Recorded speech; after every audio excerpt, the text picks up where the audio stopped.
Hello everyone, I hope you are doing well.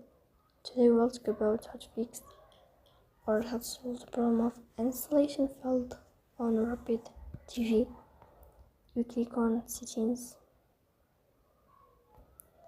Here we go to apps, default apps, app settings. Then we'll search about Rapid TV. Here we click on first stop and we click OK. Then we click on storage. Here we go to clear cache. After that you turn on your airplane mode and you will turn off your airplane mode again to fix that problem.